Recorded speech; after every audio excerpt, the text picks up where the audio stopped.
All right, guys. Today, myself and Taki are going to record a full masterclass on how to get more clients for your coaching business, scale your coaching business, and also not hate your life. Important. A very important point because there's the right way to scale your business and then there's the wrong way to scale your business. Yeah, I think that's true. The big idea is as your business gets bigger, you want life to get better. And that doesn't often happen. People either have great life, tiny business, which is fine if that's what you want, or massive business, shitty life, not fun. Why do you think they build a business that they don't enjoy when it grows? Like, what is the underlying issue? Most people do it because they're following somebody else's plan for how it should be. The truth is there's like 50 ways you can scale a coaching business. The most important one is you want the one that's aligned to you. Otherwise you end up building somebody else's business. When we get started, we look for a role model, someone who's kind of done what we want to do. And because we don't know what we're doing, we just kind of follow their path, which is the best way to get started. The trick, the trap though, is that following somebody else's business model that's perfect for them, it's like wearing somebody else's undies. Like kind of kinky at first, maybe exciting if that's what you're into. No, I don't judge.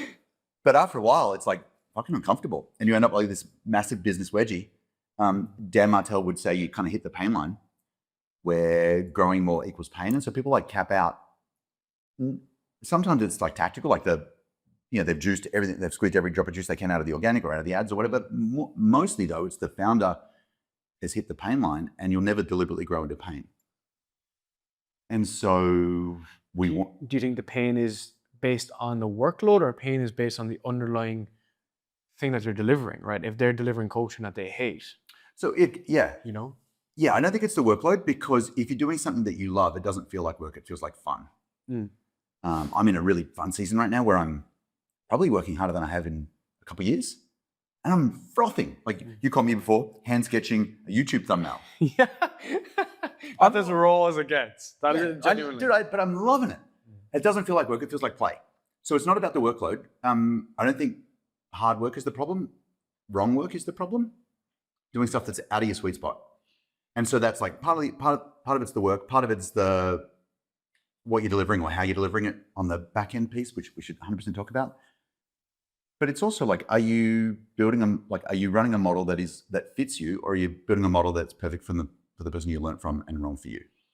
And I think a big part of that too, I think generally is like the impact you're having with your clients, right? Because if you're building a model that suits you, but you are doing something you hate, then it's not a model. It doesn't matter, right? Yeah, correct. The example for you will be like, the mechanism will be like the sales team, right? It's like something that, it's the part that you didn't enjoy. It was one of like 58 parts I did really enjoy, to be super honest. Yeah.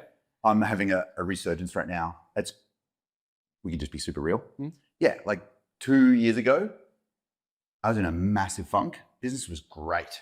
Like outside, heaps of money, heaps of profit, not much time. I was just like hating it, man. It felt heavy and it felt slow and it felt bloated. And none of what we were doing was wrong. It's just wrong for me. Have you heard about makers and managers? Yes, I heard that concept from Hormozy. Yeah, right. And so he got it from Paul Graham's article, Maker Time and Manager Time. It's amazing. So I'm a maker. I like to create stuff. Same. Yeah. Actually, yeah. I love building stuff in the background. So right. I need to be tinkering. Hands need to be dirty. And business has gone good and I scaled myself out of the stuff like you're supposed to. But I scaled myself out of a lot of the coaching and all the way out of the sales and out of the marketing. I was like, so what's left? Like meetings. Shit. Look at this. If this is success, I don't want it. And so some really good friends got around me and because I was in a funk and helped me think things through. And the most important thing was just like admitting what I didn't want and admitting what I did. And so in the last 12 months, like literally 12, 14 months ago, admitted to myself what I didn't want. That's often the easiest place to start. Made some drastic changes and we went from a team of 36 to a team of 8 and from a sales team of 9 to 0. Like there's nobody in the DMs. There's no setters or closers or any of that. Business is growing. Like we're literally signing 4 times the number of new clients every month than we did. But the profit's good. But we didn't do it for profitability. We did it for lightness and nimbleness because that's what's important to me.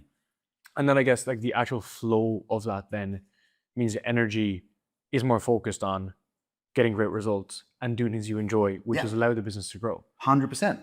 Can you walk through the acquisition channel as a result? Because as we chatted about beforehand, you're opening it up, and there's different ways that you've done this. Yeah. But to decrease the drop in ferocity, and in the DMs, and the volume, to offset that volume, what have you done to be able to still grow the business? Yeah. Okay. Super amazing. So, can we just start with a caveat for everybody? Mm-hmm. I'm going to share what's working for us right now. The exact opposite of what I'm doing is also a super valid strategy.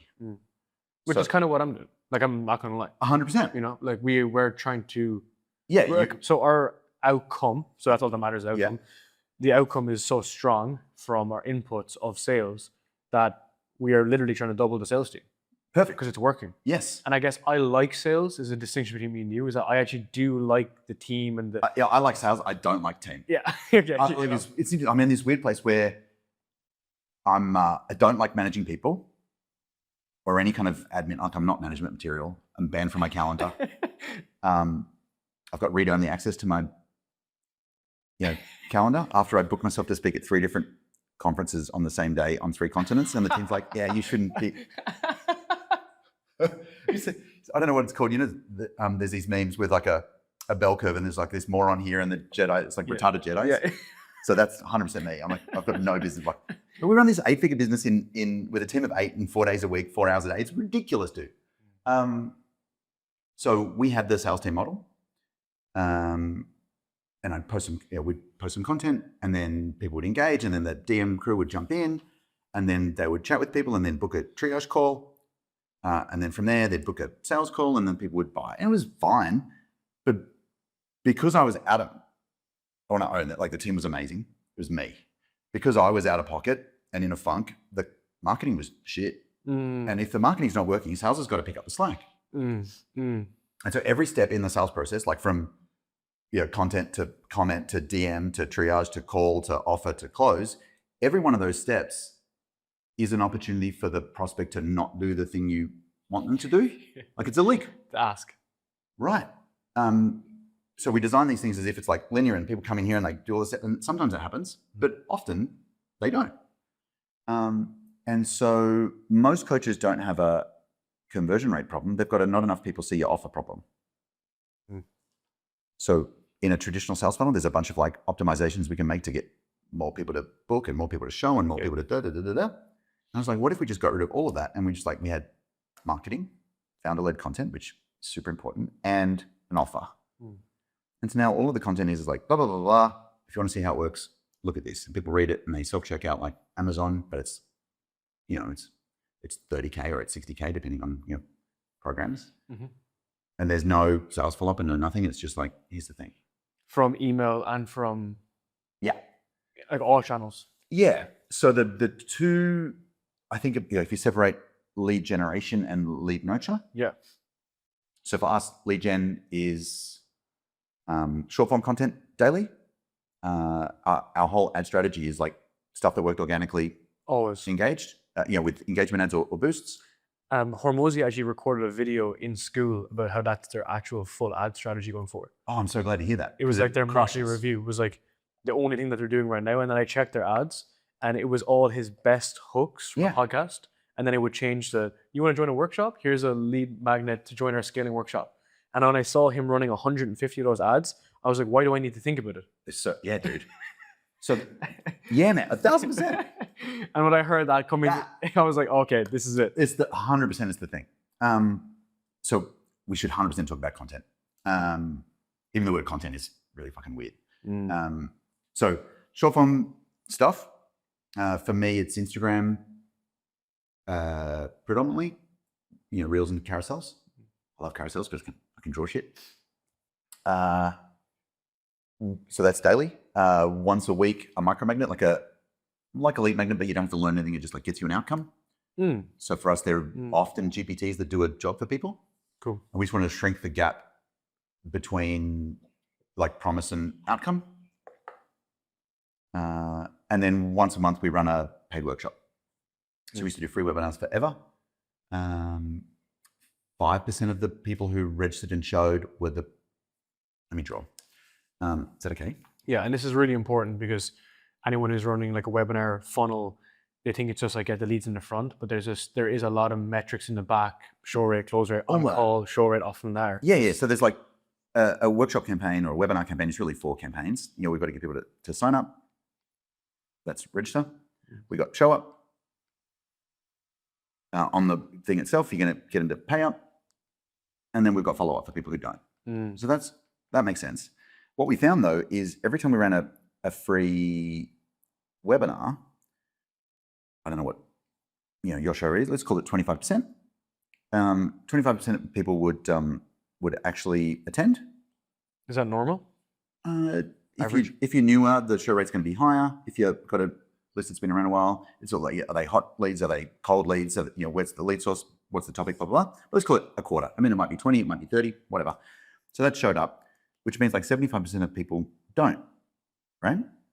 And then because we think like marketers, we're like, okay, well, how do we squeeze this? How do we take that from like 25% to 30%? Incremental. But here's the thing, like the dudes I want and you work with are already pretty successful, right? Successful means busy. Yeah. Successful means doesn't matter what you fucking do, they're not going to show up. Yeah. So the biggest opportunity is in these cats. Yeah. So we did 2 things. The first is what we used to do, and it's killer, and you should steal it. And the second is what we do now, and that's even cooler for me. So we started running this thing that we call the webinar that doesn't matter. And it didn't matter because I'm going to teach great stuff because that's who I am. But the people I really wanted weren't going to show up anyway, right?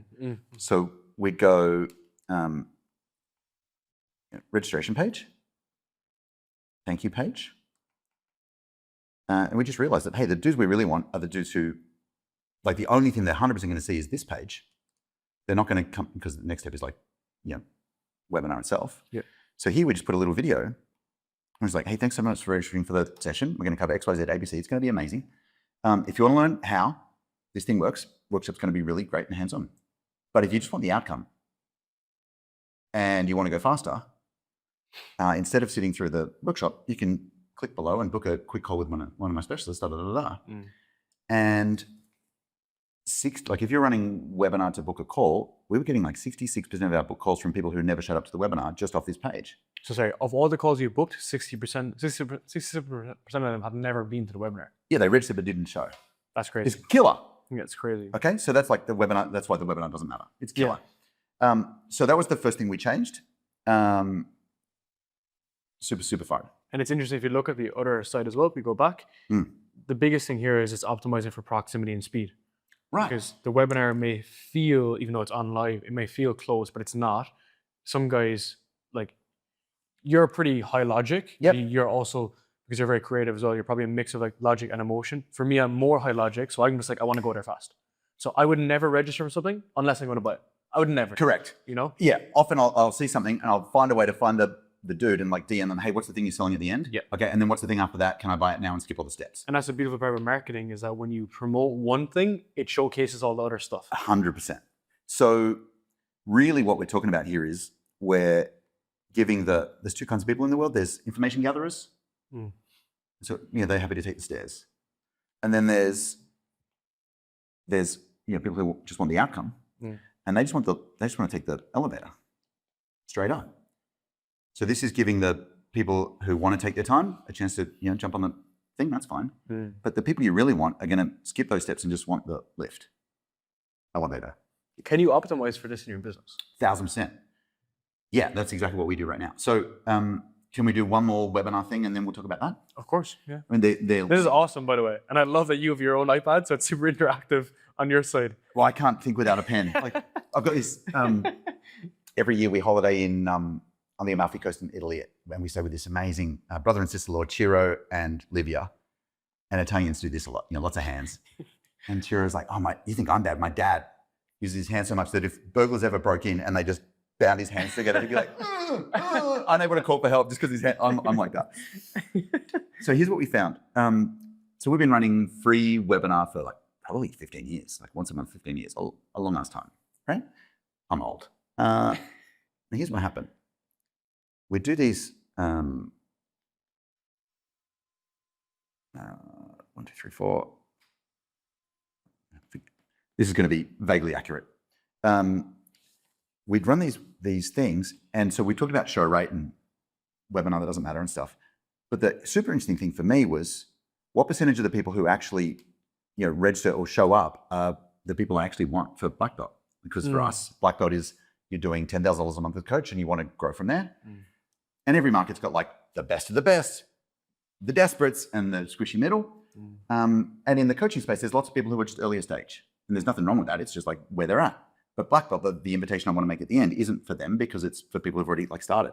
So here's what we found is 5% of the people who would register and show, because we get, when they register, we get them to drop, radio button, am I startup, or am I growing, am I scaling, whatever.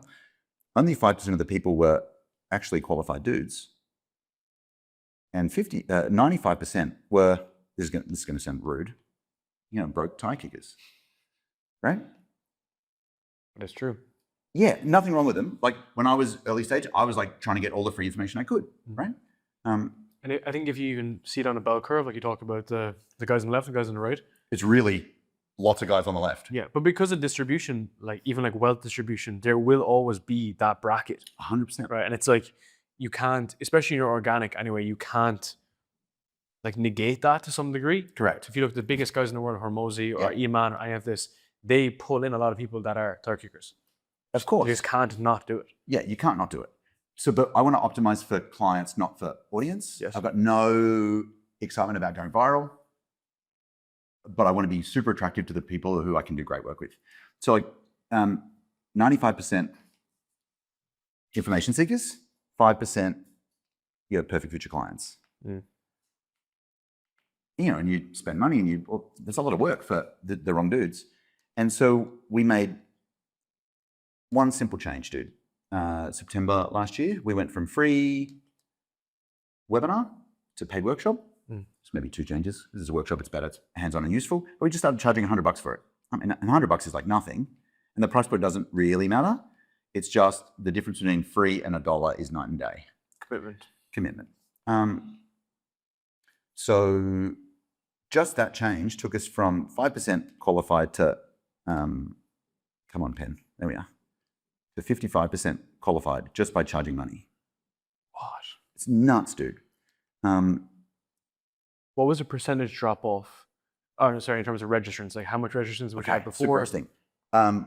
So we got really good data on this. We'd get, and it's growing every month, but I'll start with like where we started because that was like our first experiment. We used to get, say, 700. Taki's not good with his pens.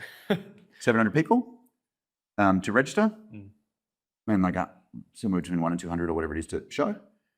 The first time we did this, I think we had 300 and maybe 40 register, so like half. But they've paid $100. Every month it's gotten better and better and better. The last one we did, we had 706 people pay $100. Oops, like 70 grand. These monthly workshops are about to become $1 million business, crazy, which is super fun, and they're really juicy and useful. 55% of the people are the people we can actually help. So I think this is a really long answer to whatever the question was 20 minutes ago. I apologize. Question is like, how did you replace your acquisition strategy? And this makes sense because this is based on leverage. Yeah, this is a piece of it. So I'd say there are 3 main places where this shows up for us. We're not going to go through all of this. So this is what our marketing plan looks like for us and for all of our clients. We're going to start at the back delivery. We're either selling something short, like your 5K, or something long, like your big program. For us, we're selling monthly recurring revenue because I like simple cash flow. So we start with what are we selling? Then we want to sex up the offer with 5 things. It's a promise. It's bonuses. It's urgency and scarcity. It's risk reversal. It's payment plan. So that's that piece. Go. Let's double tap on this because I think, as you know, your video you had on this was amazing the other day. and it highlighted to us as well what we kind of have, but we weren't optimizing for it. Yeah. So I think, what was the big inflection point for you? Because I think a lot of even the big names in the coaching industry, they're all cash up front. Yeah, of course. And you're right. I might just be an idiot. But you're not, though, because your lifetime value in terms of duration is 18 months, whereas that's a sharp contrast to the average of 6 months at best. Yeah. Right? Like a lot of people, they'll bring them down, and what we had to do was we had to give them something else. But it sounds like that, in contrast, yours is more, it's more like getting them more committed on a longer time horizon so that you can work together on new topics. Because I can pull, I can press 3 buttons and pull some levers and get somebody like some jackpot wins. That's fun. Yeah. But you've got some really big goals. You're not going to hit your big goals with some magic tricks in 3 weeks. It has to be reliable. Right. It's going to take a while. And so we're always optimizing for quick win right now for client so that they get the dopamine hit and these guys are legit and it's worth staying, with long-term, steady, stable growth. Here's the problem with, by the way, be careful with anyone who tells you that their way's the only way. 100%. Okay, so I just want 100%, yeah. There's big benefits to the short-term stuff. Here's the thing. If you think about your 3-month, 6-month, 12-week, whatever it is, program, like a conveyor belt, we work really, really freaking hard all months to get dues to buy. With ads and setters and then all the stuff. People join and they go through the process and they get to the end. And what happens? Well, they end. And so then what do you have to do? Well, then you have to right back to the start of the equation, do this again, and every month you start back at 0. I freaking hate that. I've got 6 kids. Ethan, who's 23 now, when he was young, we spent heaps and heaps of time in Westmead Kids Hospital, cerebral palsy and operations, and it was hard. But I wanted the business that was simple and stable and plus or minus 10%. I knew what money was going to come in hello dogs. Today's episode is sponsored by the hounds. I just wanted a business that was simple because life was super chaotic. And for me, simple is recurring subscriptions. If I work really hard this month, I can bump it up. If I don't, it's stable. You know what I mean? Yeah. So I think this model is kind of interesting. If we just shrink it down a little bit so we can add. There's nothing wrong with this kind of hero, short-term front-end model, but I think there's 2 opportunities. It's number one, people have an option they can end, or can we extend? It's hey, we've done the stuff. Would you like a bit more time? And we'll handhold you till we get the outcome. I think that's cool. Or there's ascend. So I think that's completely fine. I just kept business super simple, and I'm just going to sell sorry man, I just realized. Yeah, I just sell this thing because I like it. Personal preference is super important for your business. 1,000%. That's where I think, obviously, someone like yourself who's been in this for many years, the different tactics and frameworks and tools and underlying principles. Yeah. But then it's I like this one, I don't like this one. Not necessarily because it's bad or good, but just because of preference. And then you can live your business into it. Does that make sense? 1,000,000%. So we've had 650 people we've helped to get to $1 million a year, which is super cool. But if you look at all of their businesses, they all look different. They're not I'm not trying, if I created 650 Taki lookalikes, I've done a bad job. Yeah. Because I want to customize the mix. I'm a audio engineer at it.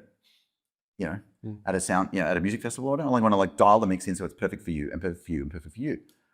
I think that is what that gives you. It's funny, this is a black belt, right? It's looking at the rules and being okay, this one applies to you. And this one we're going to break on purpose for this you. one. Yes. Yeah. Versus run all the calls like this, run all your content like this. So that doesn't make sense. Yeah. So if you are going to run a call, we've got a process for the calls. If you're going to do something else. I'm interested, for your front end, do you run a LinkedIn strategy? No. I'm surprised by that. No, I don't wear shoes or ties. I don't think they'd have me. Man, I think you'd crush it. I think I probably would. Yeah. Yeah, I probably would. And it's not necessarily so it's the what comes out your mouth in short form in text. That's it. It's totally. Just mouth to text. Because your copy is so good for emails. Yeah. That it's that format would work so well on LinkedIn. And you got to think about it. On Instagram, you're competing against, Hormozy, all the big guys. On LinkedIn, you're competing against Ross from accounting in JP Morgan, right? like the standard is so All right, low right. Yeah, that it's just like, yeah. it's so easy to break through. And I think you do LinkedIn the would be tiny great. audience. I think LinkedIn would be great. I'm really deliberately focused on like one short form platform, one long form platform, and email. That will change at some stage in the future. I really like X as a platform, like personally, to consume. I love Twitter. I've got a LinkedIn account. I've maybe twice in 15 years I've logged in. Okay, we gotta warm that up for you in like 2026. Yeah, I'm a great, like Matt Lakiev, who's been on the pod, is a great friend and a good client. He surely pushed you on that. Yeah, but I'm pretty happy right now. Okay, it's fine. But thanks for trying. Okay, so the three pieces which are big for us are short form content, like we talked about, posted daily, weekly, micromagnet, hand raiser offer to get people from there into email. Email is where the money gets made. And then this year we've started long form. And I reckon like if you're over 30K a month, long form's super great. If you're under, I'd stick with short form and add long form later. Good point. And this is mostly just about reps. When you're just getting started, you're not good yet. And it takes a while to like learn your voice, learn the market, learn, the content and messaging game. And you can just like, if you're doing something daily, you can like do it, review it, iterate, like test much quicker. Whereas like I'm doing 1 or 2 YouTube vids a week. In order to get 100 reps, it's going to take me a year or 2. Yep. Whereas I can do this in 3 months. I think long form is quite interesting because YouTube was sold as, oh yeah, you can get clients on autopilot because it's evergreen. But I think there's like a bit of an inverse relationship because in the beginning, it is a slow burner. I just call that the awareness platform. Yep. And then Instagram, LinkedIn is a conversion platform. Yeah. It allows you to be able to kind of connect with your prospects. The long form can be your short form. Yep. Once you're speaking and your voice is dialed in. So for me, it's long form is never like, I'm trying to get clients from this. It's more, I'm trying to raise the levels of awareness for my prospects. To be like, I like this guy. Yep. He's legit. Yep. And then they take the next step on the other platforms, which are like, I call these platforms like crack cocaine, right? They're just, the lights are always on. It's like a casino 24/7. 1,000%. Yeah. For us, here's what's really interesting. Like I got some really good advice about YouTube. And I was like, have no expectations. Go in knowing you're going to do this. Like I was like, we're going to do this for a whole year. Yeah. And probably nothing's going to happen. And that's okay. Because like long term, I know I'm building an asset. I got super, super lucky. We signed our first 30K client 30 minutes after first video. I was like, holy crap, I did not expect this. Then, expectation through the roof. Yeah, Taki's at the poker machine, like pulling the slots. Come on, we're going to get lucky again. It's worked out incredibly well. We open Black Belt once a month for a week. There's a sneaky backdoor that people can find through YouTube, which we'll talk about like the sales funnel in a second. So last month, we had to like close the doors super early because 8 people had already capped at 30 spots. 8 of the spots had already gone before we even got to the open because people found it through YouTube. The workshops we've talked about here. So like I've learned heaps about that. And this last year and a half, I've like obsessed with this. And we just take people, we used to go to calls like you guys do and like many people do. So we've got a whole like, appointment engine funnel. But for us, we don't do that anymore, and we don't do that anymore. Our world just goes, lead generation here, lead nurture here. We used to chat, but we don't. And it basically goes long form and email, and there's a VSL that is the bridge between YouTube and the offer doc. I'd love to talk about when you swap to sales calls, no sales calls. Like obviously the business doubled, so the qualitative metrics were up. Yeah. But was there any like feedback just from clients or prospects being like, oh, like I'm ready to pay, but I just need to hop on a call? Like, was there any friction in that transition? And just, it could even be small things. But yeah, I mean, so that's probably the fear for people, right? So the fear, to be honest, I was convinced is strong. I was pretty sure that we could pull it off. But I had a bunch of resistance. Like I didn't know if it would work. And I had a ton of resistance from the team. Obviously the sales team didn't have yeah, I was like, because they're going to lose their job. Right. They were a bit nervous, understandably so. But like all of us were like, well, this is an experiment. It might completely fail. And I'm going to have to come back in 3 months with egg on my face and saying I was dead wrong. So for me, the scare was less about people saying, well, I need a call, and more about internal resistance, like both. Mostly the team. I was like, I'm pretty risk tolerant. And just like with YouTube, I'm going to give this a year. So we got to Christmas last year. We let the sales team know that we were going to test out this new thing and that most of them weren't required. We kept 3. And I literally locked them in a cupboard on full pay for 3 months. Like, we're just going to take the average of what you've done in the last 3 months or over the year, or whatever it was. I'm going to pay you that, but please don't talk to anybody. Don't respond to any DMs. Don't take a call. Nothing. Because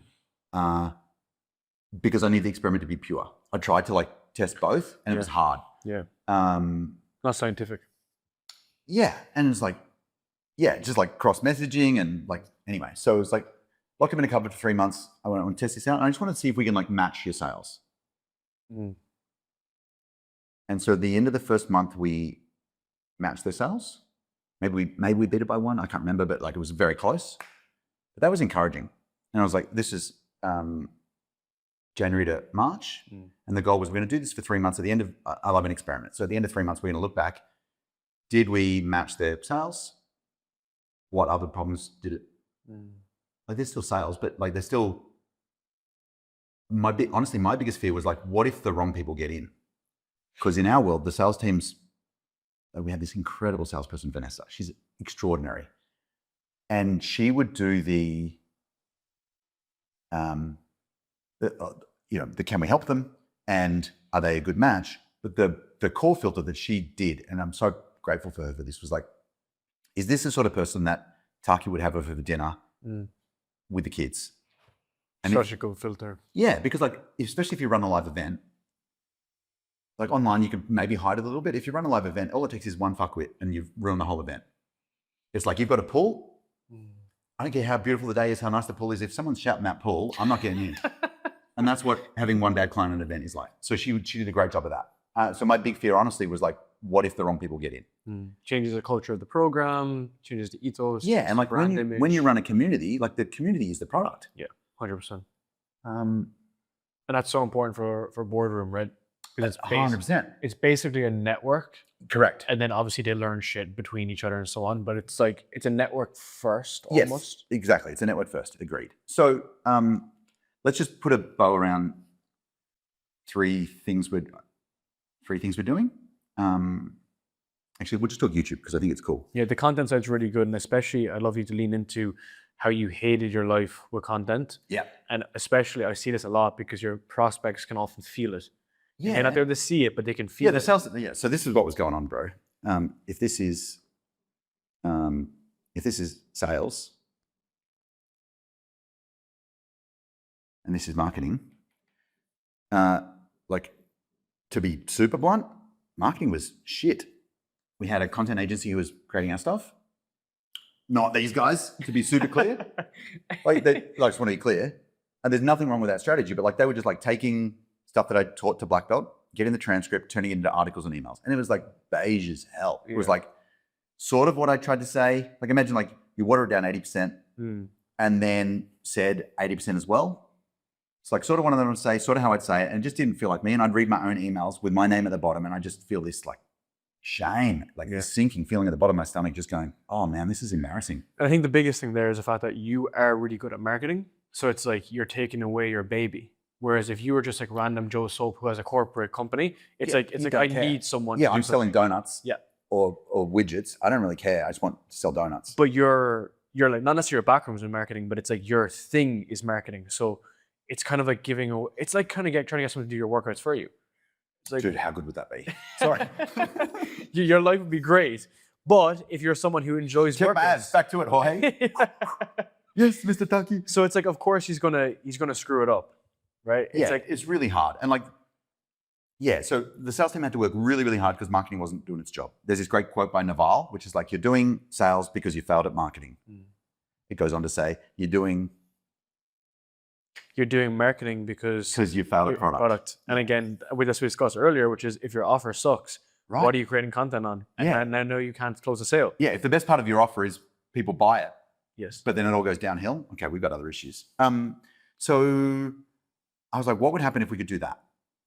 I like to think we're there. We're really like here. Like marketing's not, we're just getting started, bro. But like there's no sales, so let's call it there. And so yeah, that's definitely fair to say. You know, it's 99% marketing. Yeah, 100%. And the way we filter people now is like they consume content, so they got a vibe. They fill in this big lengthy application, and they put down $1,500. And then we review the application in 24 or 48 hours, and we run the same test. Like, can we help this person? Is their niche right? Is there any red flags? If there is, we'll go back with a couple of questions. And depending on the month, 70% of the applications we approve, and 30% we say thanks but no thanks, and we refund the money. Crazy. Yeah. Where did you learn that? Just felt like the right thing to do. Mum taught me not to be a dick, and we kind of kept it going. Yeah, that's really interesting though, in terms of getting to pay for the application. Well, yeah, it's just like less steps. It's an extra step, no? If they put in the $1,500 deposit, yeah, it's an extra piece of friction. Yeah, of course, less application. But I mean, it works. But I don't want to like approve someone and then go, okay, well now you've got a chance to like do it on it. Now I'm in follow-up chase mode, and there's no one to chase and no one to follow up, so we can just get it done. And then they have like a 60-day love it or leave it or something like that. Correct. And so the qualification piece that we used to do in sales now happens in that love it or leave it period. Got it. Because the coaches have full right to go, yeah, I think we missed on this guy. And we just go, hey, I don't think we're right for you. Try this cat instead. Nice. Dude, it's really fun. We're like 30 to 40 new clients a month for Black Belt and some boardroomers, and it's frictionless. Like it's just a beautiful little system. I think one thing that's an interesting observation of your business is the price tag. Okay. Like it's pretty high for people that are making like 10K a month. You know, if they're on the lower end for Black Belt. Yeah. Where did you settle on that price? It's in around, it's like multiple, it's like 20K, 30K. You know, that seems on the higher side for people that are like not entry level. Yeah, correct. Earlier, you know? Yeah, that's right.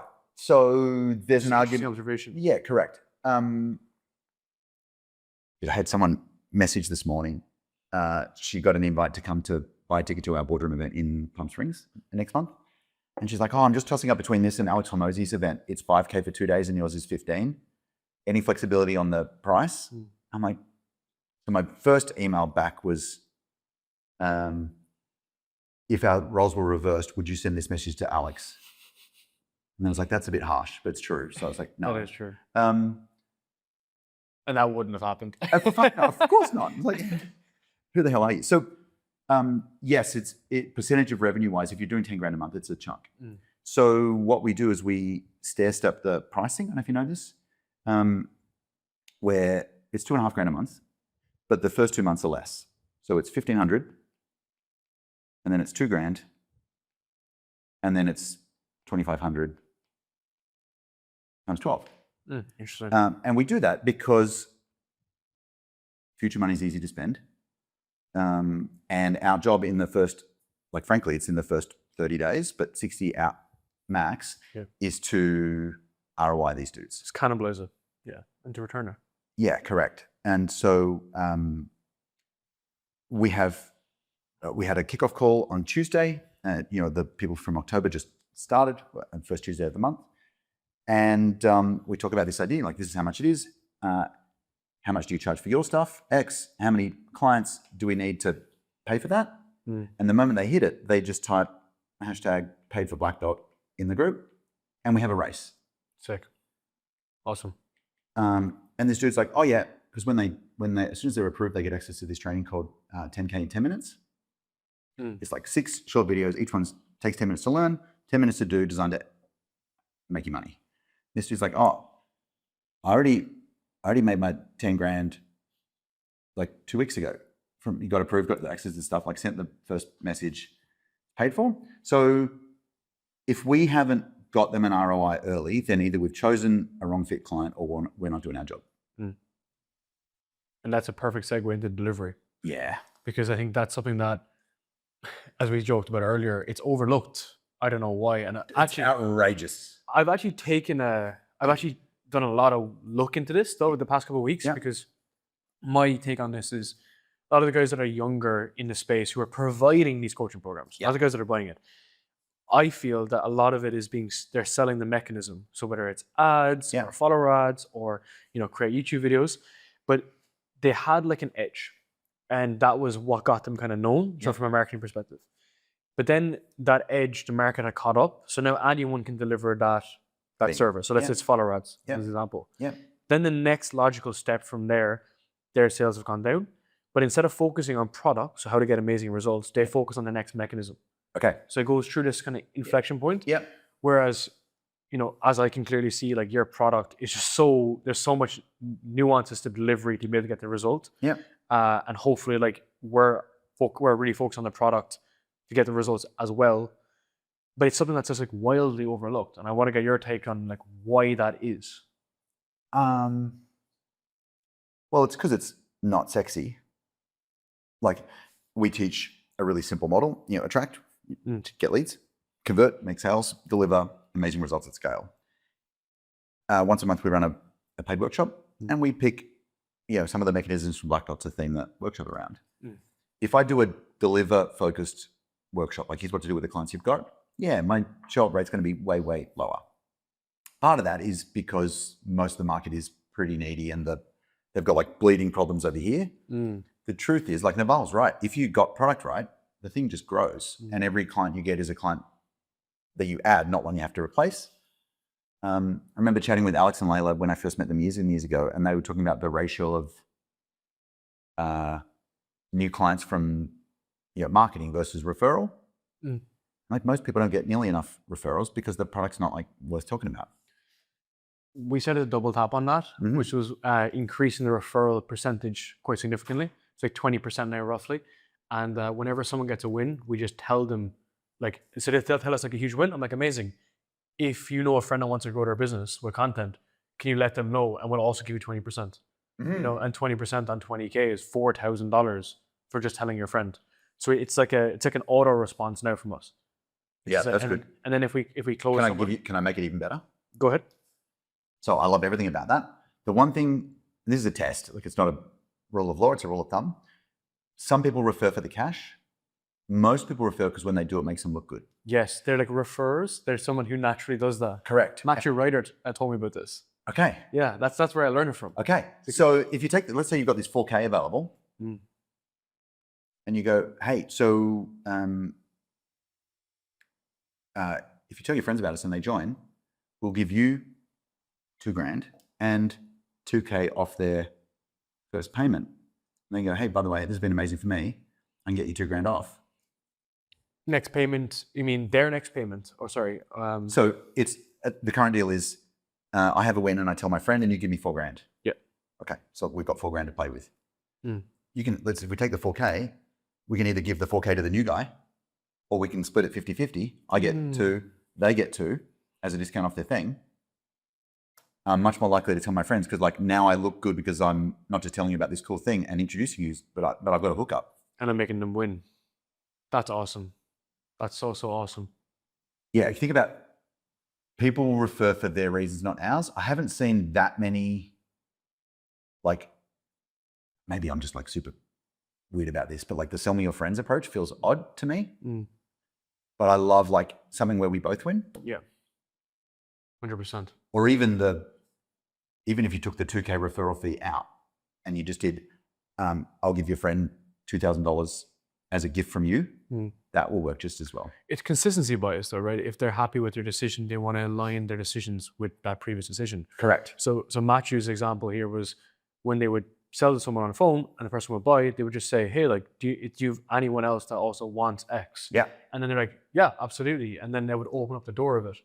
And I think I really realized that I was someone who refers people when we started working with someone recently and they said, hey, like, we'll give you like a discount if you refer us. And I was like, look, I'm going to do that anyway. Yeah. And within the first week, I had mentioned to a bunch of my clients, like, this guy's solid, go speak to him. Yeah. And then I kind of taught myself like, oh, I'm someone who naturally does that. Right. And so part of your job is to not just do it, like if you want more of it, is to explain that's how people like us play to your clients. Yes, and that's how you do well. Right, of course. That's what the world is, right? So there's this cat, Brad Sugars. He's like a business coach guy from Australia. from a long time ago. I've never done this, but I find it very exciting, and I've been too chicken to do it.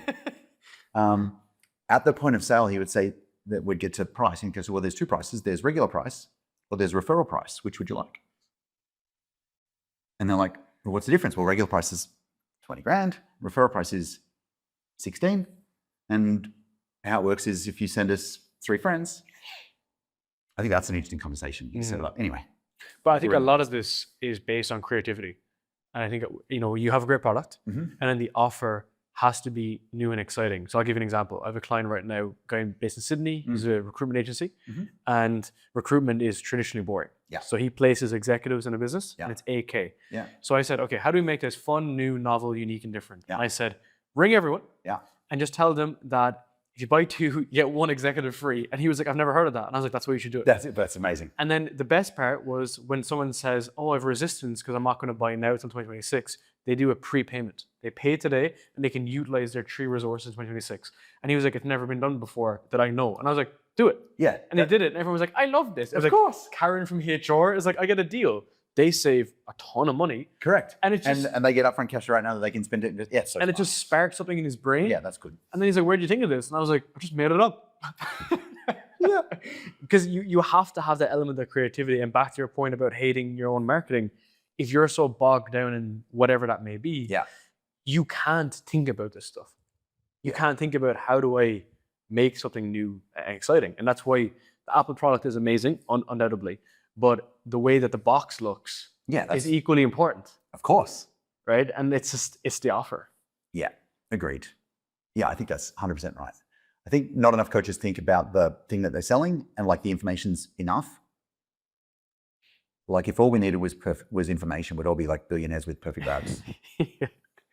What do you think about like the cost or the value of information going to zero, especially with AI? Yeah, that's probably, I think it's always been true. I think information is either wants to be free or really expensive.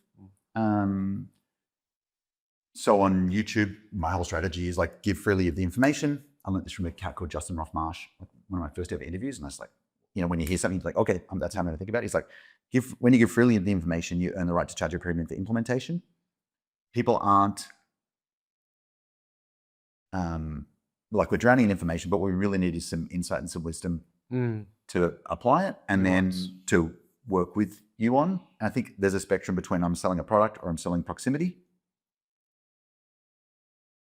Early stage people are looking for info, free stuff, like free stuff or useful stuff. In the middle, your black belt is more about the implementation, like it's insight and implementation, and then boardroom 100% is about speed and proximity. And so depending on who your audience, like if they're whatever stage they're at, I think they need different things and they buy for different reasons. But I think even if you're an early stage coach, the way that we design this, and I'm open to your feedback, is that for proximity and speed, can I draw? Yeah. So like the way that I always think about it is, by the way, no one's ever drawn on my iPad before. This is great. So what I think about is like you have proximity here. Yeah. And then you have speed. Yeah. And then I believe my approach anyways for a lot of guys who have coaching programs or agencies, the highest proximity, highest speed is going to be like 1-to-1. Yep. Or it's actually in person. So if I moved into your house in Noosa, that's the best, Yeah. right?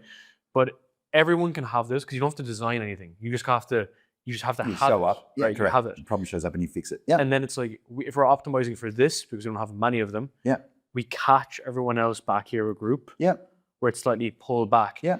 But this can just be automatic. So I feel like once you crack the problem you're solving, so what's that problem you solve? Yeah. Then it comes to the point of, okay, the delivery mechanism. Yep. So a lot of people that I end up working with, even as their agency, they'll just have one and they'll literally shoot themselves in the foot and the head simultaneously because they're saying no to money. Yep. Whereas the example, so let's say my client with a recruitment agency, he has the agency, but if the company has enough recruits, he just does advisory work. Yep. And it's a fraction of the cost. Yeah, it's like rent my brain. Yeah, where it's like, he's just going to make way more money. And I think a lot of times people are asking for permission. And I'm like, dude, like this will work out of the box. Versus like me right now building a software company. And it's like, we're 6 months out from someone being able to click on board. Yep. And hundreds of thousands of dollars also in the process. Yeah. So I think a lot of this is just creativity though. Like it's just looking at your business creatively and thinking like, where can I get more out of what I have? Yeah. So looking at your pipeline, looking at your CRM. Yeah, correct. Versus optimizing for one thing. Yeah. So there's always opportunities for more. I don't have a problem with leaving money on the table. Like if it's a conscious choice, if you're just doing it because you don't know better, well, that should be fixed. Like we had a program for early coaches called Clients, designed to get you to 10 grand a month. It was really, really good. 12 months ago, I pulled it off the market and I haven't sold it for a year. It's cost us $3 million this year on purpose. What was the outcome? Sorry? Get to $10,000 a month as a coach. So that's a tough offer to run because it's a lot of info you need to teach people in terms of like the skill acquisition. Yeah. They're low skill, low experience. Yeah. They're totally low skill, low experience, low confidence, high fear. But we've done really, really well with it. But I pulled it from the market at the end of last year because a few things had changed and like the two of the lead generation pieces didn't work like they used to and needed an upgrade. So I'm like, well, I can still sell it, but I can't get them an outcome. So what the fuck am I collecting money for something that doesn't work? That's not cool. So before that started happening, like people, there's a bunch of cats that you know who started in Clients and then got to 10 grand a month and then did really well and then are now in boardroom. So yeah, it's killer. But anyway, so I pulled it off the market a year ago and it's cost me $3 million. Super happily. We're about to relaunch it in a week or two. Like public launch January, pilot group October. But what's changed, because they are low skill and they're obviously the strategies have to be right. And then now with AI, I used to think about the people in our space. They're really on a spectrum, and you've done both of these really well. One end is do it yourself. Here's the content. Good luck, course. And at the other end is like done for you. Let's just take care of this. This is typically great for the coach. All care, no responsibility, good money, easy. Shit for the client, because 3% of people even finish the fucking course, let alone do anything with it, let alone do it well enough to actually get a result. It's disastrous. Especially in 2025. It's a rort, dude. Yeah. That's not okay. The other end of the spectrum, done for you, great for the client. They either get an amazing result or they fire you. That's fine. Really hard for the agency or the coach, right? Like low margins, high pressure, So years ago, I was like, okay, well, there's got to be a better way than those two. And so we kind of invented this term, done with you. That was you? Yeah. What? Yeah. It doesn't matter. It's fine. Yeah. But that's awesome though, because like there's so much issues with this, so much issues with this. Yeah. So we're just like, okay, so when this is like, I'm going to teach you the thing, I'm going to give you the template, and we're just going to pour your content and your personality into it. Come out great. So that, like, for 10 years, we've been running that. It's been really good. But now with AI, like, we can help people get. I haven't seen that many examples of like AI take someone from great to like really great. But I've seen a ton of, I've taken you from like not that good to good enough. At the skill. Yeah. Sales is the best example. Correct. Because back in the day, you'd have to have someone watching your calls. Yeah. And now you can have all your calls reviewed. Yes. But that was real-time feedback. It's amazing, right? You can go from being a 1 to like a 6. Correct. To like an 8. You can do it in a month. And I know it to be true because I can train closers in a month. Exactly. And so it's really good, particularly for these early stage guys, to get them to like able to hold their own really, really quickly. And so we call it DXY, done accelerated for you. Oops. And so now the new clients program, that like there's all these steps, but now with AI, like I don't need to teach them as much stuff. Yeah. It's like da-da-da-da-da. Voice record your answers into the GPT. Yeah. F5. Yeah. Just F5 everything into it. And because Tony and my team's amazing, we just built a bunch of really cool tools which help people win faster. And so the clients program is coming back. But this was in response to the leaving money on the table. I think if it's a conscious choice, like for me, it was the right thing to do to pull it off the market, and it's the right thing to do to put it back now that it's sorted. I think there's something interesting here. You know, you mentioned that you can't go from like good to great. Maybe you can. I think you can with contextual AI. So that's what we're trying to do with my software is it's just around sales. Yeah. So we'll be able to. Yeah. I know people are reviewing transcripts for calls and so on. So like it's not transcript. Yeah. It's not something that I'm optimizing for, but that's just a piece of it, right? Mm-hmm. The whole logic is that if you pull all the information with AI in the world, but then you just keep it under a shorter 100%. context window, it can get you from the 7 to the 8.5, right? And I think what I'm trying to do is get people that extra inch without having to, like our whole logic is we're trying to save someone paying 150K a year for a sales manager. Correct. With 5 years experience. Yep. So if we can get it up to that point, but the context window needs to be like, this AI is so stupid at everything else but sales. You're correct. Right. And I think, and then also it learns and you got to give it a bit of love. Does that make sense? Totally. Because, and I think this is true because the copywriter guys who were amazing at copywriting, who started to build out this shit with copywriting, they've actually started to crack it. It's taken about 2 or 3 years, but now they're slowly being able to get like a perfect voice. Now again, it's never going to be 100%. I still fucking hate that. I hate that too. Yeah. But there's a lot of people. I love it for them. I'm not going to go anywhere near it. But not for your voice. But let's say if you're bringing on fucking corporate Steve, right? And corporate Steve needs a personality by his personality, exactly. Yeah. So like, let's introduce this to him. Correct. So I tried to take some of like that ideology. Yep. And then the biggest thing, a small bit, is being actually open to it. It's like, look, this is only going to get better. Let me kind of position myself like what you're doing here, and allow, like you saw the new OpenAI updates. I didn't even check them that deeply, but all I know is that they were really extraordinary. So it's like allowing time and Moore's law to just take place. Just allowing that law to happen in the world, and it's like, let me just position myself on this wave. I'll tell you a crazy story. Tell me. So last year I was in university. I did engineering with business, so it's called like this kind of business information systems. I'll never, ever forget this. This conversation changed my life. Okay. And the guy was on my podcast as well. So I had a sales module. This guy came in and he had this company called Work Vivo. His name was John Goulding. Okay. And it was, as boring as it sounds, it was Facebook for internal staff in companies. So, smart. Like, congratulations. Like an internet thing. Yeah, exactly. And it was his second or third business. And he stood up at the top of the class and he goes, you could be an amazing entrepreneur in a terrible market and get swallowed. Or you can be a terrible entrepreneur in the right place at the right time and kill it. Yeah, this is true. 2 years later, he sold that company to Zoom. This guy was from like back ass nowhere in Ireland. And I don't know how much he sold it for in the end. And I remember distinctly, because I remember it at the time. And then 2 years later, he sold the company to Zoom. Yeah, that's super. And just, he's out of it now straight away. Yeah, man, that's good.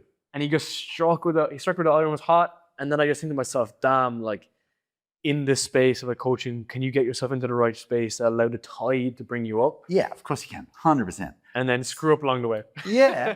So I've got this amazing client, Jay. We've become really, really good friends. He joined us in clients doing like $7,000 a month and through Black Belt, like $3 million a month, right? It's a great business. What? Yeah, it's great. Coaches e-commerce businesses started. By the way, I don't want this to sound like Jay's not a genius. But like e-com and COVID were kind of a match made in heaven. So he's like, all of a sudden, he's caught the right wave and it's beautiful. Yeah. And he spotted it. Yeah. So that's allowing time to get there, Yeah. He's a gun. Dude, I love Jay. Anything else on the delivery piece?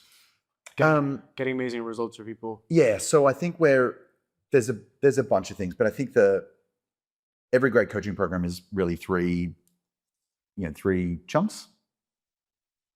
There's the content, the stuff we teach. Most people think that's what it is. It's not. People buy for the content though. So like the content does matter. It's why they buy. What helps people win though isn't the content. It's coaching. Help me see what I don't see. Give me a different perspective. Help me implement your stuff in my situation. This is like a personalization. So this is what helps people win. And then why people stay is community in large part. Let's pretend that's spelled right. And so if you want people to buy and win and stay, we want these three pieces. And then there's just a bunch of tools around each. One of the things that I find a real challenge, like I've been doing this a long time, but I still like, this is like a needle to thread, is like, how do I balance my desire and their desire for quick instant wins with we're building foundations for something big and long term. And so even on the kickoff call, like the first 90 minutes that somebody has with us at the start of a month, we're laying foundations for big, long-term, amazing journey, because it's going to take time to build something extraordinary with like a magic trick that we can do live on the call and get your leads before we finish and have you sign a client the next day. So I think that's a balance. Bit of a perspective shift on that though is that if that works, then that means the offer's good. You know, if they run something magical and it doesn't work, then it's like we actually have maybe an offer issue. There's obviously a bunch of issues can be happening, but if there's a bit of resistance where they can't, if you can't pull leads out of correct. somehow, Yeah. So what it like structural issue. Yeah. So what it tells us is, one of three things is going to happen. They're going to do it and it's going to blow up, in which case, awesome. It's going to go okay, or it's going to bomb. We know that the system works. So if it bombs, message is off, or the audience needs growing, depending on good point. Yeah. That's really So we use like we have to work really, like it's very easy for someone to go, yeah, that's great, and then if it doesn't work, then they're like, oh. So we just have like, this is a learning experiment. Any leads you get is a bonus. Yes, you're going to get some leads, but really we're here for market feedback. This is the quickest way I know to go. Do I have a responsive market, and am I saying the right stuff? Yep. Sometimes you win, sometimes you learn, and both are cool. Yeah. This has been really fun. Can we chat about YouTube and about content for a minute? You can chat about whatever you want. Thanks, bro. Can I give you my whole YouTube strategy and like go top down? Yeah. So remember before we had that page called the system, and one of the options was like an offer doc or appointment engine. So in our world, there's like one kind of workhorse video. It's a VSL, video sales letter. For us, it's on YouTube.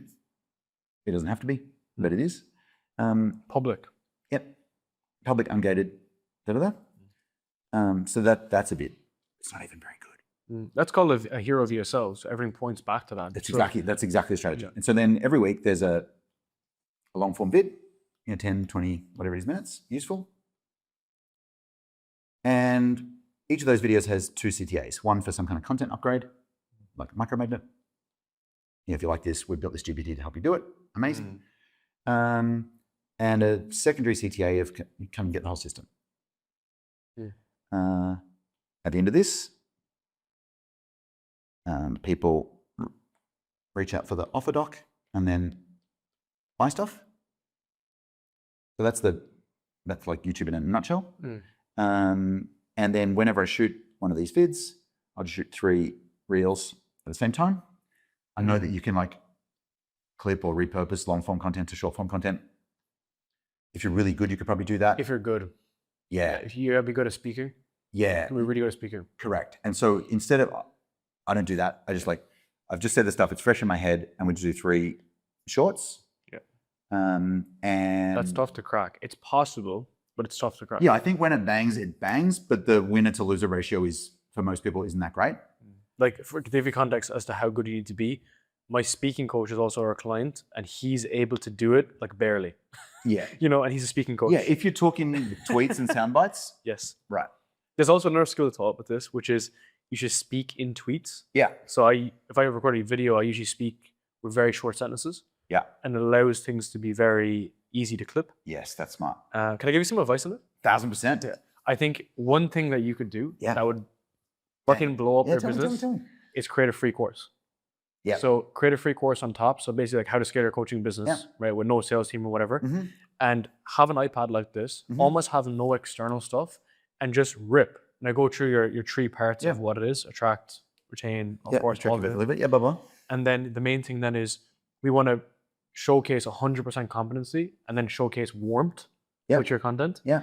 And then because it's going to be individual pieces of content, you can put that behind a lead magnet. So that actual free course, run it as even like a ManyChat automation on Instagram, keyword, into an opt-in, back to YouTube.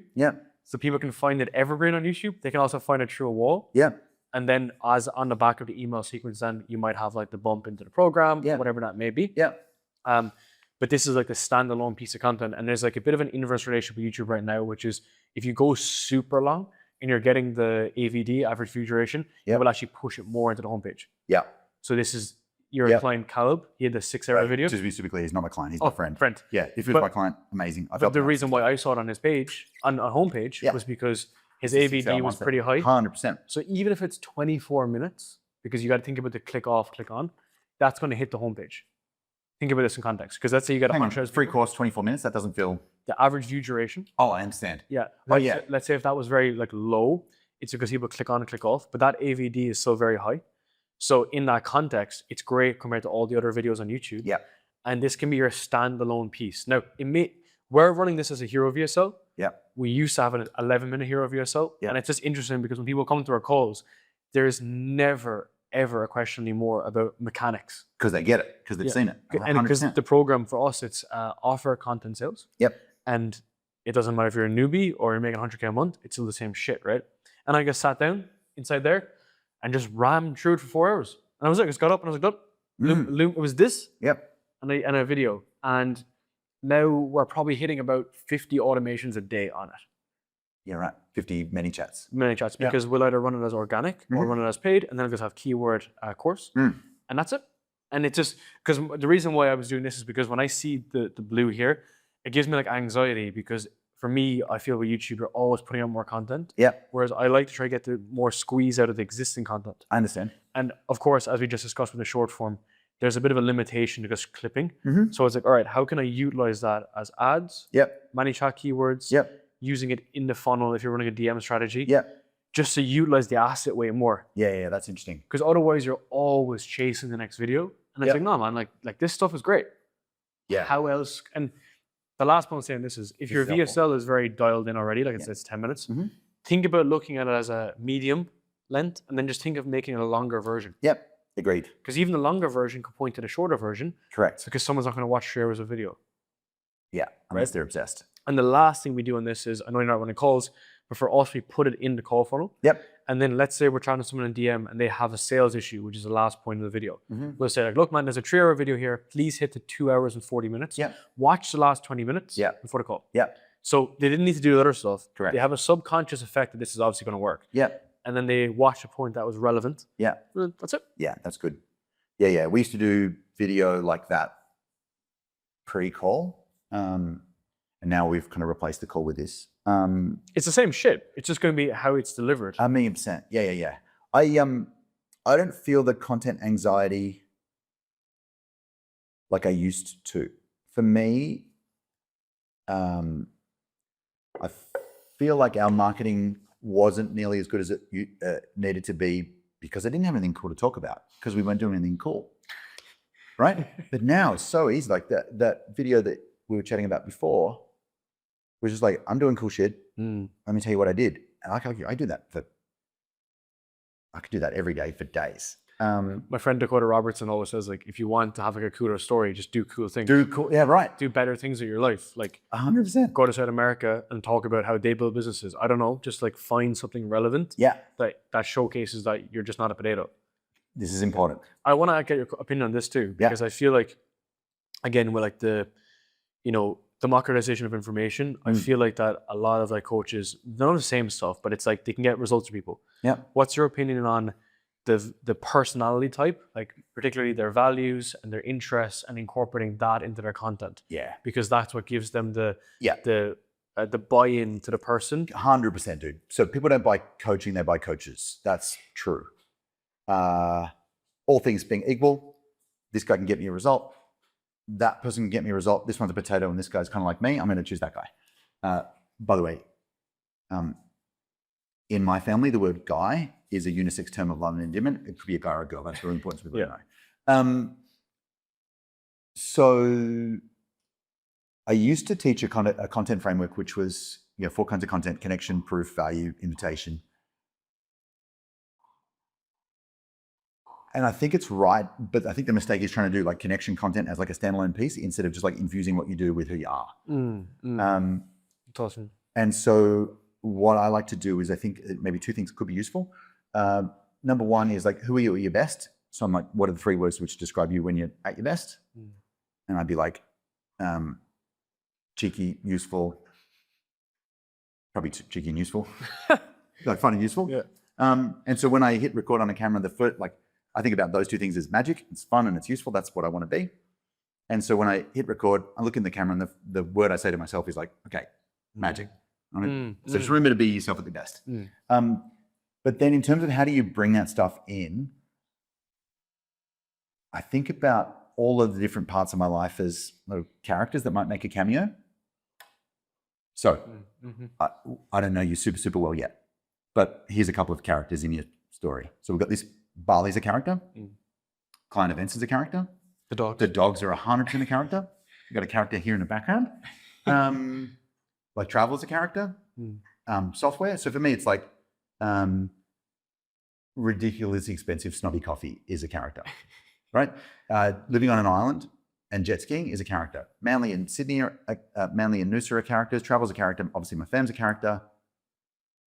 And it's like, how do we bring those things in? And we don't have to talk about them. They just have to like make a guest appearance every now and again. And that way you become like three-dimensional, a bit more interesting. Yeah, you don't need to put light to it. It just has its own like energy, right? Yeah. You just showcase it. 100%. So we did 3.5 years nomading around the world just before COVID. Pulled the kids out of school, traveled around the world, 40 countries, 40 months. It was amazing. And so I'd be like, I'd shoot my videos because that's part of my job. And I'd be like on a yacht off an island in Croatia, but I never bragged about it. I just like did my stuff with something cool in the background. And people are like, holy crap, this guy gets around. I'm like, yep. But I'm not like travel vlogging. Yes. It's just, like there's just a character. So I think like thinking about them like cameo characters is good because they don't have to be the main event.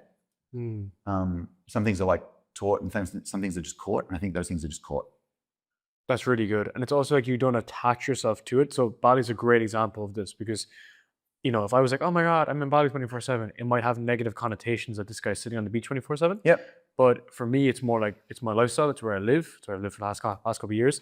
So it almost values the point of health. Like I value health. Yep. Because if you're here, you also value wealth. Yeah. Health. And then it's like, yes, it incorporates pieces of the story. Correct. You know, so it's not like you need to shine a light on the 24/7. No. Yeah, it's like one of the facets of you. But it shows values. That's it. Yeah, it does. I think you said this to me. It was you said because I live in Bali, I already have like an independent view on things because otherwise I'd be living at home in Ireland, right? Yeah. I think you said it to me the first time we met. Yeah, there was something along that lines. I'll get the quote for it. But it's like credit. But it shows that like it's a sign of like what it is you want, what it is you don't want. Yep. Which is like the most important thing in the whole world is like knowing what you want. And standing for it with conviction. Yeah. Anything else in the YouTube process?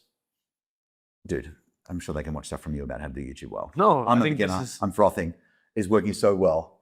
Can I show you something? Yeah, for sure. I don't know if this is even going to be vaguely interesting for them.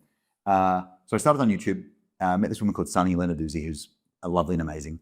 And she was like, YouTube, and she has a process for it. I tried to hire her. She kind of avoided it, really. I wrote her an offer doc and it, like for me to buy her thing, and then said yes, and then said money. And then she was like, okay, I don't really want to do this, but I'd already accepted my own offer to her. What? It's just a long story. Show me. But when we started, the stuff was, because I'd never done it, I've been watching this cat called Callaway. Kane Callaway. Yeah. He's on my podcast. He's amazing. Cool guy. Yeah, the value per second of that guy, like there's no fat. It's all like all meat. I'm like, dude, I want to be like this guy. He was a rapper, you know that? Yeah, you could tell. Yeah, he's got the flow. That's why his scripting is so dialed. His scripting is really dialed, which is cool if you like scripting. Yes. And I struggled. Yeah. So I'm like, all right, we take like a black belt idea, we'd feed it into the GPT Kane Callaway machine, spit out a script, and I'd be looking at the teleprompter, reading this thing, hating my life. It was awkward as hell, man. So my first few videos, the content's good, but if it felt a bit wooden, it's because I was reading the fucking script. Such a good point. Such a good point. Like, it works for some people. Yeah. It doesn't work for me. Same. And so now I was like, okay, well, I just want to like riff. And so like season 2 on YouTube for me, which is like 8 weeks in, not the actual season, but like phase 2, was like, this needs to be a bit more me. And so I kind of built myself a little YouTube outliner. So that when I shoot a YouTube video, this is what I got. So it's like, it always starts with like, what's the idea I want to talk about? And then from hanging out with Caleb and other people who are good on YouTube, they're like, you know, Sam Gade? Yeah. They're like, oh, we figure out the packaging first, titles and thumbnails. I'm like, okay, well, I'm not doing that, so I should probably do that. So then I'm like, okay, what's the title? Thumbnail idea, including what the face is. This is wall face. Right. So there's like an idea for a thumbnail. It's not the thumbnail, it's the idea. I love that you make your own thumbnails. Yeah. That's so funny. I want to put my thumbprint on all my stuff. I can't believe you opened up your iPad and you saw your thumbnail in Canva, and I was like, it's not Canva, dude. It's literally just a photo and I scribble on it. Yeah. That's even funny. And then I'm like, so for the business, I'm like, this is how it starts. And then the business wants to know, what's it called? Thumbnail idea. And obviously we'll split test and stuff like that. And we use 1 of 10 to like da-da-da. But then like, what's the offer at the end? What's the micro-make? So that's the business bit taken care of. And then like, this is the hook. You know, what's promise? What's proof? What's my plan? And then I just like sketch out some ideas and then I can riff. And I find it really, really fun. So this is like, phase 1 was like, can I get some videos out? Phase 2 was like, can I get some videos out which say what I want to say, how I want to say them? The next kind of iteration was like, can we lean into packaging? I'm only like 4 weeks in and it's already wildly better. Why I know this is going to be correct is because this is exactly what we do with clients. Okay. In the agency. Because back in the day, well, not back in the day, but before we used to just let them to kind of do their own shit. And then people were asking for scripting. Yeah. And we'd started. And of course, like, it's the voices. The voice is never the same. And then when we'd get feedback, like, oh, the voice isn't the same. I would be like, yeah, because I haven't spent 29 years living with you. Correct. Right? So then we went, my partner, Tom, such a genius. Yeah. He broke it into this model called 80-10-10. So 80% our work, editing, packaging, copywriting, all that kind of stuff. 10% your brand and voice, and 10% your workload. So now we don't give people scripts. Yep. We just give them like an outline. Yep. So the example would be, we did a course for someone before. It was a free course, which was like how to hit 20K a month as a high ticket closer. Yep. And then we just said, okay, that's that. Yep. What's in your program? There's 7 points of his program. Okay, they're all individual points. 7 hours of video. And then he just was like, all right, go. There was no script. Yeah. Directionally correct. Correct. 'Cause especially if you're a coach, because like, this is your freaking job. Yes. Like the delivery stuff should be fucking easy. Yeah. Like you do this every day. So let me show you. Sometimes it looks like that. So this is for a workshop, but I use the same thing. There's these amazing Post-it notes. They're static electricity, so they don't stick. You can slide them around. And so. You're a very tactile person. Super kinesthetic. Really? Yeah. Interesting. I need to move or my brain doesn't work. And so, yeah, even if I've got that thing, I'm literally just going to put them out on cards and I can shuffle them around. I can have them in my pocket. I do very little of my actual work in the office. Like I like to be out and about. And so we've just started, okay, this is great. We've like proved we can shoot videos to camera, but I want to take the camera and go out into my world. So then the next few vids, hopefully there'll be a little bit more micro adventures, just because otherwise I won't do it. Yeah. That's awesome, man. Anyway, I don't want to teach stuff that you're really good at. No, I'm just figuring this stuff out. You're a master at this. Not at all, man. You're an absolute legend. Anything else to wrap up on this you want to point? Like for coaches, anything we missed? I mean, 5 years of stuff, but can we just do one thing? Yeah. I think people get into coaching for 3 reasons in whatever order, but like more money, more meaning, I can do deep, impactful work, and freedom.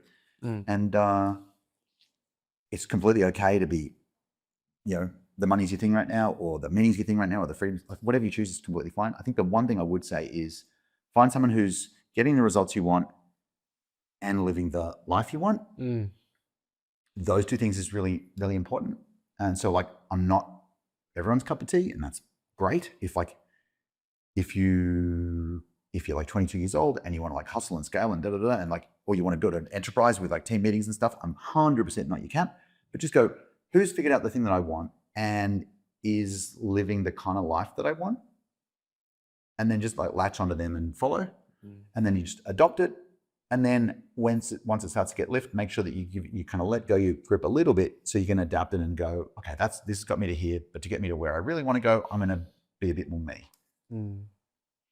It's like you can follow someone's rule book to get started, and then once you know what the rules are, you break them. Yes, 100%. Adopt it and adapt it, 1,000,000%. Man, you're an absolute legend. This is fun. Appreciate you so much. We could probably do a lot more, but I know you need to run. No, this is great. I want to get you to chill. But dude, thank you so much. And you've been a huge help to me as well, genuinely. So I want to say a huge thank you for everything. My pleasure.